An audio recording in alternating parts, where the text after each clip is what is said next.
Hello everyone, Lock Garden Bird Lady here with my co-host Casper. You'll hear Danny chirping or screaming or whatever in the background. But wanted to come and do this video because it's so much misconception out there about interlocking and having small locks. And I just want to talk about ways that you can interlock, give you some tips for interlocking your hair or having small locks to keep your locks from thinning out. My locks, you see I still got all my edges. My locks, I wish I would have done this video not when I had such a fresh retwist, because you know your hair does look thinner when you get a retwist. But just want to show you guys that for the last over 2 years, almost 3 years, I have been interlocking my hair. And my locks are small. I have 312 locks. And I haven't had any problems with my locks thinning or falling out or anything like that. Let me just give you a close-up on my hair. So these are my locks. You can see my locks are pretty small. And you can also see that I don't have any problem with my hair thinning at the roots or anything like that. I don't have any of those problems. And what is this in my hair? I think it's this white stuff in my hair is my bird. He sheds this white dander and he was just like standing over my head. So I'm thinking that it's flying in my hair, and yeah, that's going to be annoying. But as you can see, you know, my hair is still full. And let's let you guys see the back.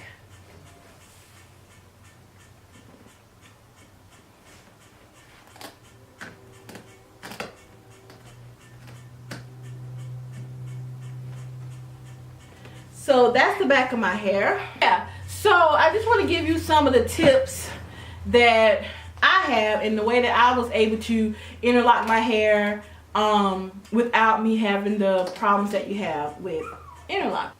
So interlocking is just like everything else. If you don't interlock the proper way, it is going to cause damage to your hair. And so there are so many people out here interlocking, even locticians or stylists, and they don't know what they're doing when it comes to interlocking. They're just doing it for the money and they don't really have the right technique. So one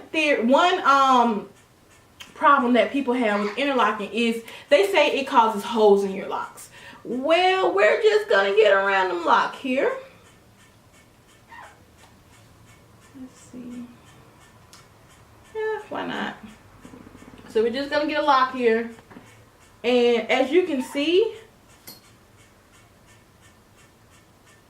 there are no holes in my lock. None.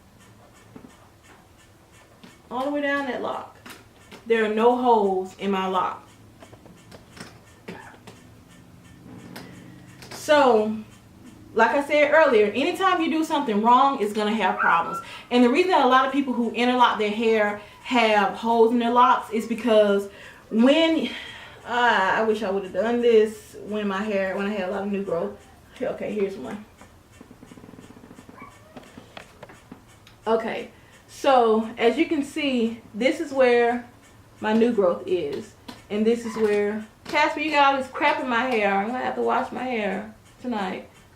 This is where my new growth is, and this is where my lock starts. A lot of people, when they're interlocking their hair, they will leave a space, and then they will start interlocking. Instead of running the needle or starting interlocking all the way down, they leave a space in that. And it causes your hair to have like a hole in it. And the longer your hair gets, it begins to weigh down, and that hole gets bigger and bigger, and then eventually your lock breaks.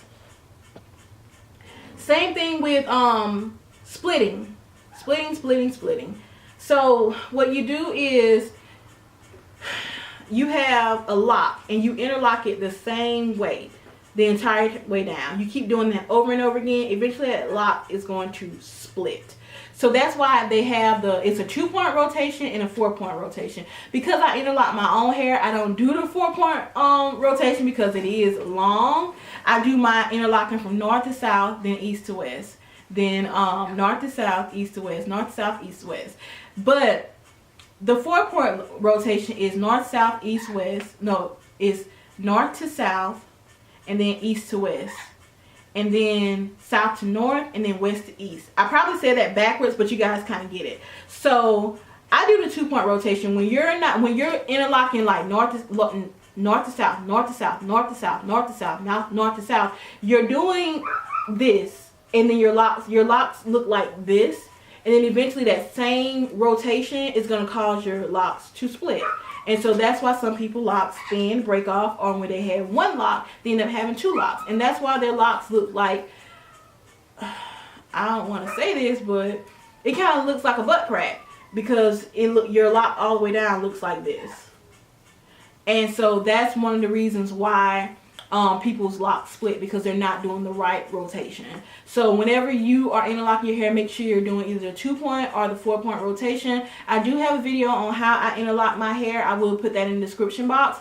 Also, I put a couple of other lockers out there, or women with dreads out there, who interlock their hair, and you can see how they do it as well. Another reason is that people's hair thins out. This can happen with palm rolling, or it can happen with interlocking. Is they interlock their hair way too much. Like you saw that lock over there, it had that new growth. I try to if I can get like 2 fingers in my new growth, that's when I interlock it. I try to do like every 4 months, 3 to 4 months interlocking my hair. Like this time here, I interlocked my hair in November. My class started in February. That was November, December, January, February. That was 3 months. And I felt like I needed to give my hair a break. So I went and I let my loctician palm roll my hair. So sometimes when I need a retightening in between my interlocking, I will get it palm rolled. And that saves my hair. So I don't interlock every time I have new growth. I try to wait 3 to 4 or more months. If I feel like if I have an event, or if I feel like I need to make my hair look more presentable for an occasion or something, then I will go and get it palm rolled. But I will not interlock my hair any less than probably 3.5 months. And sometimes I feel like that's even too soon. So it all depends on your hair and how fast your hair grows. But interlocking your hair too much, just like palm rolling your hair too much, will weaken your hair shaft. Sometimes like you just have to leave your hair alone. Like I have to tell myself, Shanisha, stop curling your hair. Shanisha, I have to tell myself sometimes, Shani, stop curling your hair. Shani, stop doing this to your hair. Shani, stop doing braid outs. Even all that manipulation can cause your hair to be thin. And updos, like if I interlock my hair, I don't do an updo. If I get my hair palm rolled, I no longer do an updo. Because just think about, you've had all that tension on your hair from palm rolling, or you've had all that tension on your hair from interlocking, and then you go on top of it and you add more tension by putting your hair up. That's not healthy for our hair. It's not healthy for our hair to have really tight updos. Even when you don't have a fresh retwist, you should not have a really tight updo. That's why the person that was doing my updos, my hair will hurt. And I would get, I'm sorry, Castor's doing something. My head would hurt.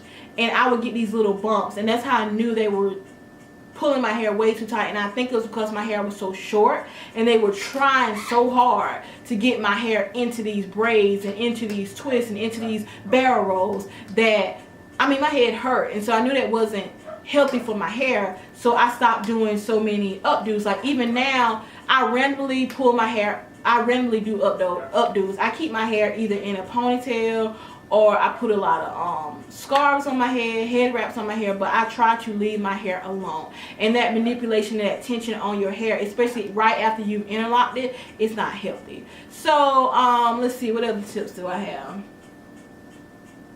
Yeah, that's pretty much it. So having interlocks, as you can see, interlocking your hair does not cause your hair to be thin. Does not cause your hair, and you should see my hair when I have new growth, like it's like big. It does not cause your hair to fall out. It does not cause your locks to thin. It does not cause your locks to split. It's interlocking the incorrect way is what causes all these problems. So if you want to interlock your hair, I suggest it. I interlock my hair mostly in the summertime, because I wash my hair so much. Because I'm outside in the garden, I'm hiking every weekend, I'm doing fishing, I'm doing all these things. So I have to wash my hair a lot. And when you wash your hair, that retwist is gone. But when I wash my hair, when I interlock it, then I don't have to worry about my retwist leaving me. All I have to worry about is just my new growth retightening that. So I hope this answers some questions about interlocking. I lost my notebook that I write all this stuff in, and so I'm just doing it off memory. So if you have any more questions about interlocking or want me to go into more details, just let me know and I'll be more than happy to oblige. And as usual, guys, toodaloo, bye bye.